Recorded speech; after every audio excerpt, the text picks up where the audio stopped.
All right, welcome back, everyone, to the GDFL podcast hosted by your reigning 2025 champion, Andrew Korn.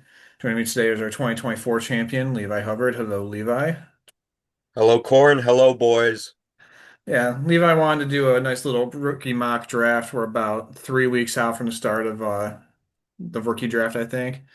And so maybe this podcast is going to help spice things up, make things a little more interesting, maybe get some intel, maybe rely on, who knows?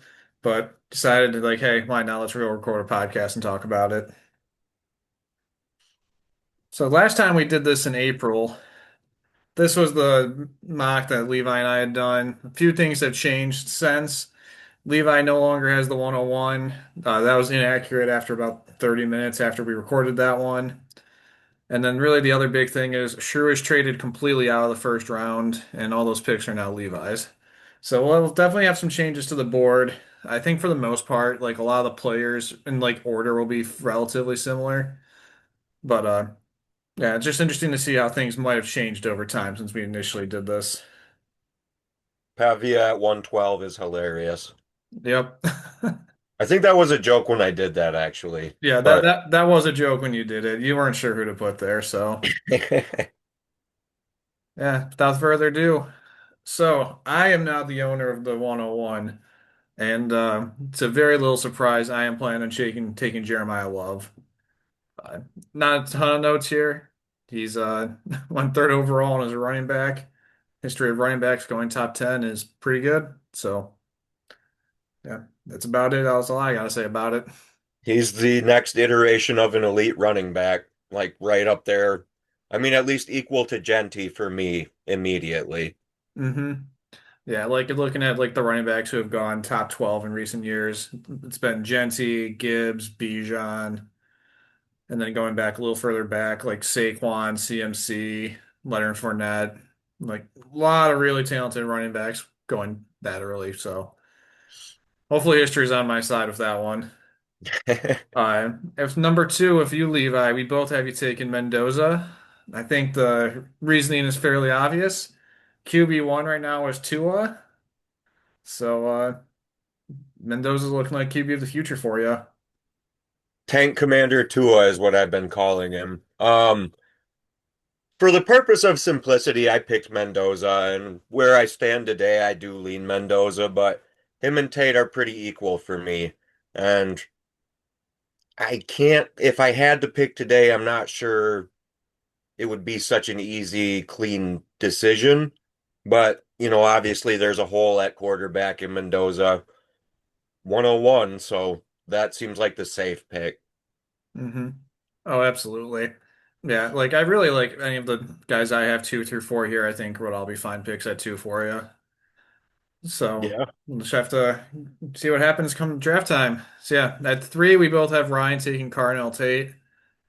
I think of yeah, those are the top two. I think Tate's probably the best flex available, and yeah, Ryan just probably be stacking flexes.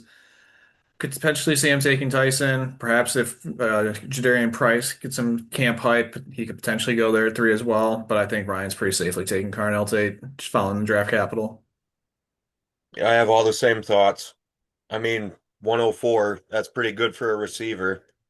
Oh yeah, yeah. I think it says more about the draft class than anything about. I mean, Tate's still a good Ohio State receiver. He just I don't think is the same level of prospect as any of those other guys who've come out in recent years. Don't think he's as good as JSN or Marv or Olave or Garrett Wilson or any of those guys were his prospects. Still a good prospect, but like his production just like wasn't on par with those guys when they were coming out. Yep, doesn't do as much after the catch. hmm Yeah. So then this is where things start to get a bit interesting. I have Logan taking Jordan Tyson at four. He's actually my wide receiver one in this class.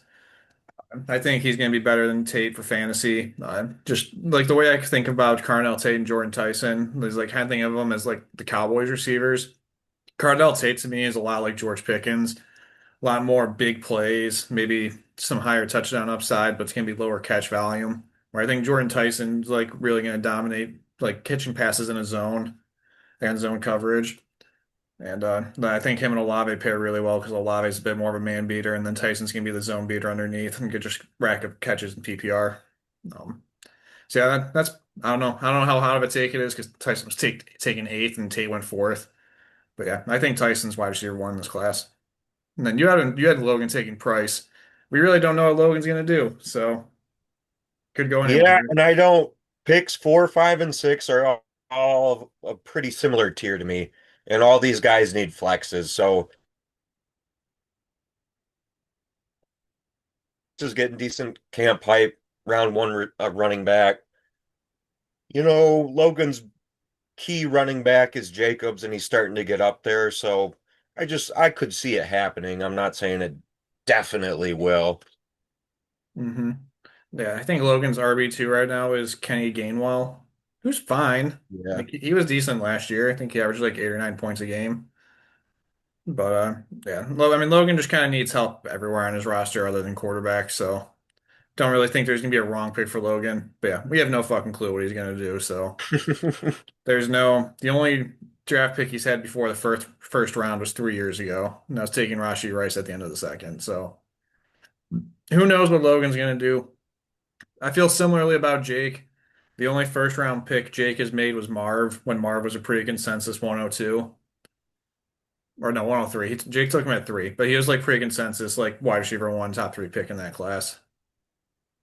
So yeah, I haven't taken Price just because like I could see him going Price or Lemon. I mean, I think Jake also needs a running back. He has Scatabo.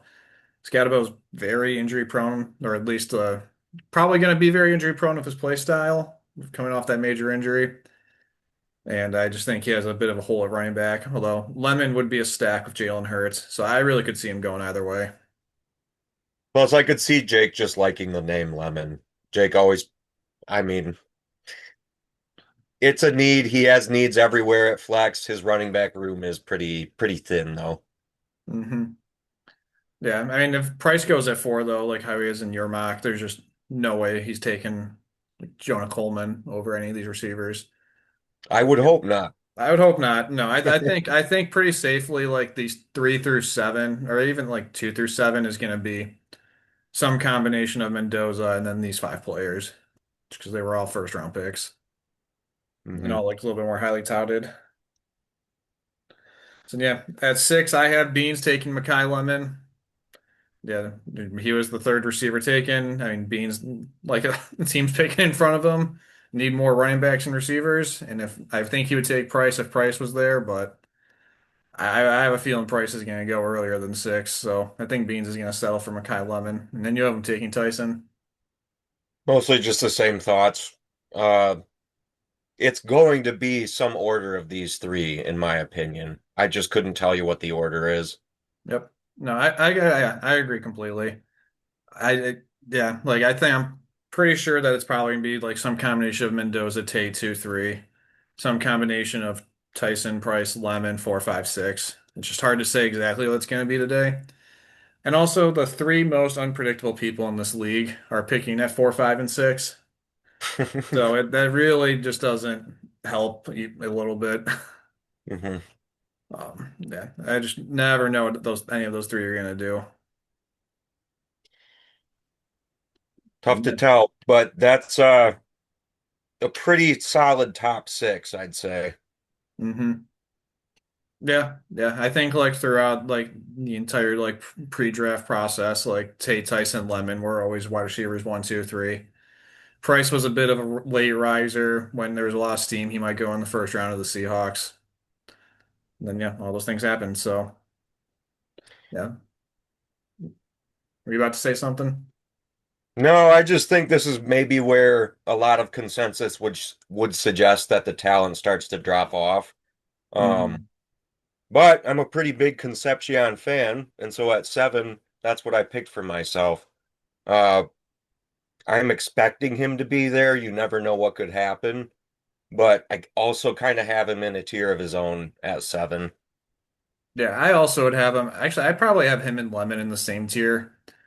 I'd probably be. I'm a little lower on Lemon than I think. I think I would go like I think if I were like drafting these flexes, it would go Love, Tyson, Tate, Price, and then like Lemon, Concepcion are pretty flat to me. I'm pretty high on Concepcion myself. Like A lot of times when a guy gets on the field as a true freshman, like the way Jordan Tyson did, like the way Concepcion did, and puts up big stats, even if it's at a smaller school, always catches my attention. Like if you're able to play as a true freshman, I think that's usually pretty good for your long-term prospects. And then, yeah, like I think he's gonna like he has Todd Monken as his head coach when he just the way he utilized Zay Flowers. I think Concepcion could play a very similar role to the Zay Flowers role has been the last few years. Well, So if this is what happens, let's hope so. yeah, I I just would say there's a chance I give Simpson some attention at 7, but the more I read about Concepcion, the more that I'm pretty enamored with him. hmm Yeah, I think like everything I say I like about him. He gets open. He's pretty fast. He's a good route runner. His hands just kind of suck. So Mhm. just like matter of just living with some of the drops he might have. But I mean, there's a chance that he's the Browns wide receiver one right away. And like other than like Tate, like that he's really probably has the best chance of like having that wide receiver one role right away. Like all Yeah. the guys on this list. Yeah, so then I think after this like top seven, I think is where the draft gets really interesting. Because like I could really see picks like 8 through 11 and maybe even 12 go in any order. We both have Chaz taking Ty Simpson as a bit of a quarterback of the future. Like Chaz's quarterback room has been notoriously weak. I mean, Baker and Darnold's fine. That's just like not going to be never going to be the top of the league. And so if he takes Simpson here, has a quarterback for the future, and then you can just stash him on the taxi, and then hopefully with McVay become something good. Yep. And I mean, he's going to be value insulated because he's not going to play this year, and he got picked 13th. Um, it's got to be something there, and they definitely have a plan for him. So I don't know. I think Chaz generally makes the most valuable decision with his picks rather than drafting for need. And I think this also checks a need for him. Yeah. Chaz is also like Chaz actually has never made a first round pick in this league either. Oh, So that's a someone else where it's like, yeah, like it's hard to say exactly which direction he's gonna go. Yeah, he's traded his first round pick the last 3 years. So like I could see him taking Simpson. I could see him taking Denzel Boston right now with the Browns. Has a lot of camp buzz going right now too. I don't think he's gonna take Sadiq just because he has Trey McBride. So like that's one I'm like feeling more confident he's not doing. But that's why I think the draft gets interesting here. Because like there's really no obvious fit for any of these teams after like this top seven. So yeah, yep. I have Sokol taking Denzel Boston. Uh, Again, he's got a lot of camp buzz, and like I think he's like starting to climb up some of the dynasty ranks just from some of the camp hype he's been getting. And I think that's actually kind of like the camp hype's going to be a major influence, especially on the second round and third rounds of our rookie draft this year. Just because like I don't think there's the consensus was as strong as it's been in previous seasons. I think, Completely agree. yeah, I mean, Boston went 40th overall, which really isn't that much further behind Omar Cooper or DeJon Stribling. So I wouldn't be too shocked. And like again, there's a path to being the wide receiver one in Cleveland. So I could see him going Boston. I originally had him taking Sadiq in the previous one. But again, I know Sadiq's like pretty much out for the rest of the preseason. And I think Sokol might make a little bit more of like a quote unquote win now move and just go with Boston, especially since he has Tyler Warren on his team.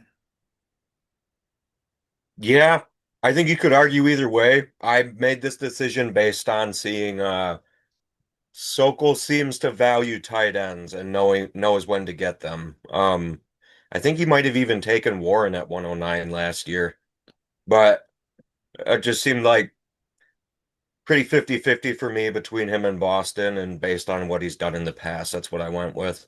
hmm Yeah, I mean he's someone else. Like last year was the first time he ever made a first round pick. So and then he took Travion, and then yeah, he took well, yeah, I just said his name for Tyler Warren.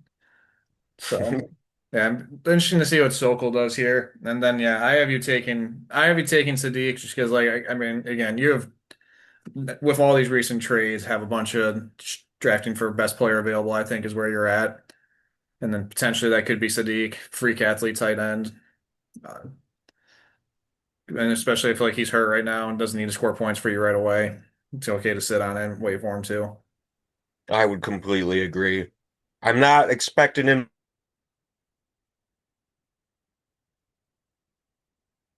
back. Completely fine with taking Boston or Cooper as well. And until we're at that pick, I'm just going to assume it's going to be one of them. Yeah. Yeah, you cut out there for a second, but yeah, I know. Like, I would put like at least because I'm like again, if we have Simpson at 8, but like Ty Simpson's very much I think in play at 9 or 10 as well. Like you said, like he might just sit in the taxi for a year and then just like when the time comes and it's his time, you can activate him. Especially since your window's not this year. I could see you taking him. Sokol's quarterback room looks just like Chaz's, where it's a bit weak. So like really like teams 8, 9, and 10 all have that hole at quarterback where I could see Simpson going, and then yeah, like any of these like this next tier of like Boston City Cooper, could see them going in any order to any of these three teams. Yes, absolutely. Yeah. So yeah, in this one you'd actually have both Browns receivers. If you have Concepcion and Boston. And then yeah, with Shador Sanders and Quinshon Judkins, It would be a little Brown heavy. be Um, all in on the Browns, huh? yeah, I do like Cooper and Boston equally. I could totally see myself going either way in that situation. And that would be a very Brown team if I were to take Boston. hmm Yeah, but again, like teams and situations change fast in the NFL. Like how Mhm. like desired the Bears offense is right now for fantasy compared to what it was like even 2 years ago when Caleb Williams first joined the Bears. It's night and day. It's like Yeah. yeah, like Swift and Nungai are both like top like 35 running backs right now. And then Burton, Odunze, and Loveland are all like pretty highly valued in redraft leagues this year. And yeah, like 2 years ago, no one was touching that Bears offense. Things changed. Or like even like they would look at on the flip side, the Dolphins offense in 2023 was the one that you want pieces of. Because like Waddle And and now, yeah, Waddle, Tyreek, Achane, and like Mostert were all just absolutely cooking that year.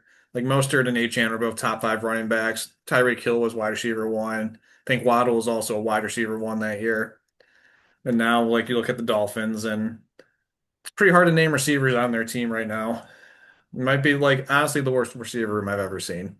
absolutely. Yeah. It's, Yeah, like there's a lot of Browns and Jets players on this draft board, but in 2 years, I mean, if one of them maybe gets Arch Manning next season, like who knows? Like these offenses could be taking flight here very soon, especially if they have the infrastructure in place of all these young players. yeah. This pick will just come down to whoever I think is the best prospect that's available. If Sadiq's there, I'd be happy to fill that need for the future. If it's one of the other two, I'm undecided with my scouting at this point. Yeah. Yep. Yeah. Then we have Beans taking Omar Cooper at 11. First round, like he's the last of the first round talent. Uh, so I think that's just like pretty safe pick. We kind of talked about it already with just like, yeah, a lot of Jets players here could be good in a few years. Probably not going to be too impactful right away. And then the last pick I had for Beans was DeJon Stribling, which is actually the one I had for him at the end of the last one, which I know Stribling's been getting a lot of camp buzz lately too, especially with like all the injuries the 49ers have. Like Stribling could be in for a role right away. I've been burned by an Old Miss rookie wide receiver before, but it seems like everything is falling in place for Stribling to actually be very productive. Yeah, was that Mingo? Mingo, I feel like there was another one before him, but No. Mingo is the one I'm thinking of. Yeah, I know Trey Harris went to Ole Miss as well. Uh, Yep, I think yeah, he's not. I'm pretty sure Shoe drafted him last year. yep. There's been a few of those, a few Ole Miss receivers in recent years who have been kind of. Oh, I guess I know. I think DK and AJ Brown both went to Ole Miss, so who knows? But then yeah, you have Beans taking Jonah Coleman, which like I'm not too shocked. The Broncos use a lot of running backs. Could see Coleman carving out a role right away. Feel like he could be the backup to both the Dobbins or the Harvey role there. Yep, and honestly, that's more just me assuming Beans will draft based around need. Had him taking two receivers, might as well throw a dart at a running back. hmm Um, I just don't think Beans has any major holes on his team. Yeah, like I don't think he has any major hole. It just like is needing depth. Like I think that's like the biggest issue that he has right now. It's just like outside of like he has Bijan and I think it's like McLaurin and T. Higgins. I mean, it's like those are like all good players, obviously. So like Mhm. after those three, his starting lineup gets pretty weak pretty quickly. So just a matter of just like again stacking talent in there. So this is more for my own benefit because I'm really excited to like look back after the season's over.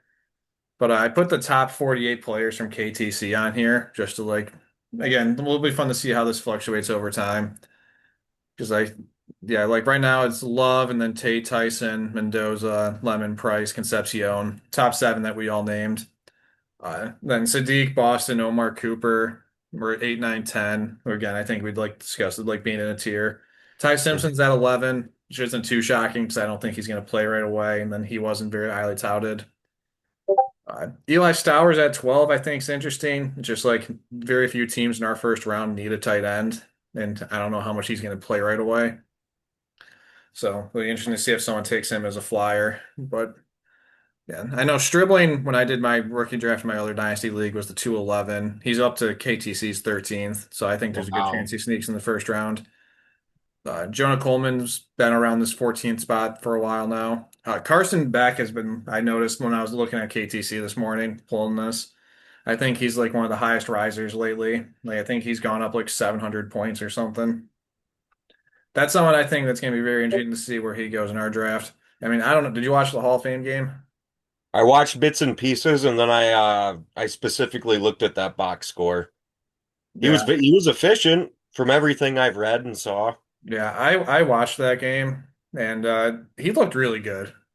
Like he looked like an NFL quarterback in that game. I mean I'm not I think a lot of these were some of these rookie quarterbacks are going to start games at the end of the year just because they're on trash teams.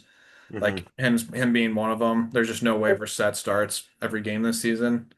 So I'll be really curious to see like where Beck gets taken. Especially like last year, Tyler Shuck was I think in a pretty similar situation. And Tyler Shuck didn't go until the fourth round of our rookie draft last year.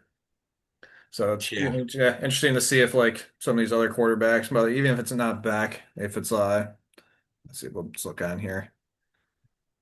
Yeah, none of the other rookie quarterbacks are even until like the third and fourth round with Drew Aller and Garrett Nussmeier. I feel like I'm missing someone. Klubnik? Yeah, Klubnik. Yep. Klubnik's the one I was trying to think of.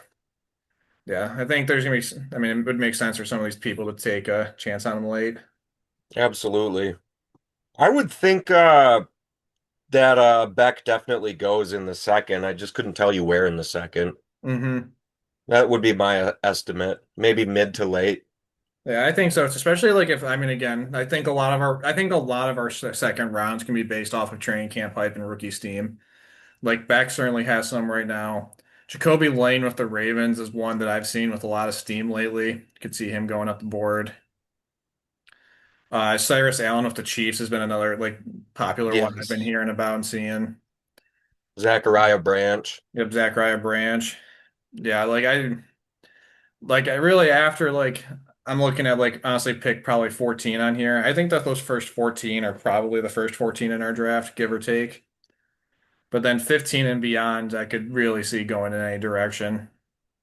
Just like who has the rookie hype that day. Like I know looking at like some of these, like I know Chris Brazel's an ACL tear. So that's probably if you do take him, that's just a taxi squad stash. Yep. And then like we talked about with the last podcast we did, the running back class is just not that deep this year. It was basically Love and Price, and then Coleman went early fourth. Like Kalen Black was drafted in the third. Where's he on here? Yeah, but $35. yeah, he's at 35 on KTC right now, and like that was a third round pick. Like Mike Washington, DeMond Claiborne are both looking like late thirds right now. Emmett Johnson's like an early third. Kaytron Allen's an early third. A lot of tight ends to take late that were just drafted higher than expected. Yeah, but I think that's a lot of it, like just like the way the NFL has been moving lately too. It seems like a lot of teams are really buying into like the two and three tight end sets, especially if defenses are going to run two high safeties. Might as well load up the line and just run the ball again. Yep, yep. So no, it's gonna. I'm really, I don't know, just from like a like gamesmanship perspective of like what NFL teams are doing to adjust to like the too high safety look. And just like if running the ball is back, that's pretty cool. Going back to old school ground and pound football. Maybe they can start pairing their running backs better. Hmm. We'll see. Yeah, that's another thing that I think teams are like really starting to do is like drafting running backs of like the same archetype as who they already have. Yep. Like I think like Kyron Williams and Blake Corum are like a really good example of it, where like they really aren't that different in terms of skill set. They're about the same size, same seed, same build, like both good enough pass catchers, but not really like receiving backs. Hmm. And so like I could see like a lot of teams moving towards that direction. Like I think Jadarian Price and Charbonnet probably aren't going to be all that different. Although Charbonnet's a free agent after the year, so who knows if he's there long term. Hmm.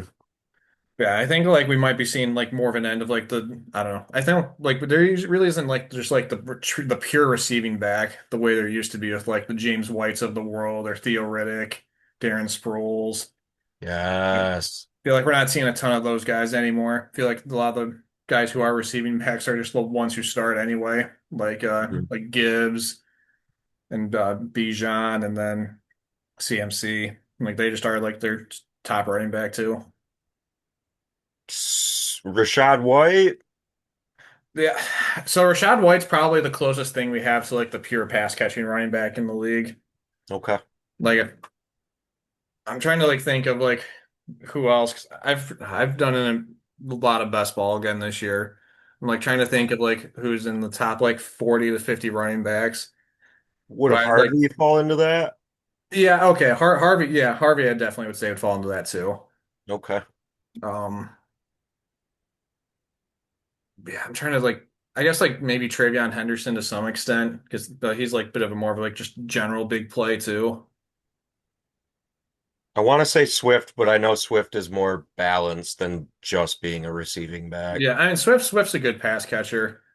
And Yeah. then I mean like Achan's a good pass catcher, but I feel like Achan's been paired up with Ollie Gordon, who's definitely a power back. Yes. Yep. So like I guess Ramondre had a season where he caught a lot of passes once. So I guess like both those Patriots running backs are like similar molds. It's just Trayvon's a lot more explosive. Yeah. Yep. Yeah, no, it'll definitely be interesting to see. I mean, we're just kind of tangent on running backs. Yeah, looking at this list, there are some running backs they just like don't have great draft capital from the NFL this year. Yeah, I'm just like looking and like there's a whole lot of receivers that's gonna be interesting to sort out. Like who has that draft hype, who has that buzz, who has that training camp hype. I think is really gonna impact our draft. Absolutely. Who do we listen to and get our information from too? Yep. Oh yeah. Yeah. What podcast and fancy Twitter people you follow? Oh, Yeah. I was just tripping out. I forgot I was sharing my screen and I could see my mouse on both my monitors. Could not figure out which side that was coming from. Gotcha. All right. That's about all I got. Yeah, that's about all I got too. I hope this maybe put some new thoughts into people's heads. Who knows? Maybe we're telling the truth. Maybe we're lying. Maybe it's all the above. That's up for you to decide what you actually want us, what you to believe from us. And so, yeah, I really do think the second round of our rookie draft is going to be unpredictable. And Very all over the board. yeah, like I could, like, who knows? Maybe this, I don't know. I'm just going to pick a name. Maybe Skylar Bell emerges as like Josh Allen's number two receiver and just like climbs up the rookie rankings here, like the way Cyrus Allen has already like started to climb up. Or maybe Yeah. like Caleb Douglas with the Dolphins like starts to break out a little bit. Because again, who the fuck's gonna catch passes on the Dolphins this year? I've heard good things about him too, Yeah. at least in camp. Yeah. And then his teammate Chris Bell here at 19, torn ACL, would be a great taxi squad candidate, just a stash for someone who's rebuilding too. Hmm. Like I know Ted Hurst with the Bucks, and I'm just looking. I know he's gotten some camp hype too. Uh, yeah, who knows? Who knows how things are gonna be looking between now and like 3 weeks from now when we do our draft. Guys get injured, like some of these guys who might have been an injury away from getting playing time might skyrocket up this board. Like, yeah, we saw Bill Krosky Merritt get drafted pretty early last year, so Should be interesting to see what happens again this year. Paid off too, Oh yeah, yeah. at least No, last year. no. I mean, I think it. I know, like right now, him and Rashad White are being drafted in like the exact same spot of fantasy drafts right now. Both like at least in a one quarterback league around 10th round picks. So I don't know. Hoping that's going towards Rashad White in my favor, but we'll see if it does or doesn't. Yeah. I don't have anything else. You have any final words of wisdom you want to spread to the world? Not really. Good luck this season, boys. I look forward to playing with all of you. Oh yeah. Fantasy football's almost back. I'm excited. Thank you all for listening and see you all later. See ya. See ya.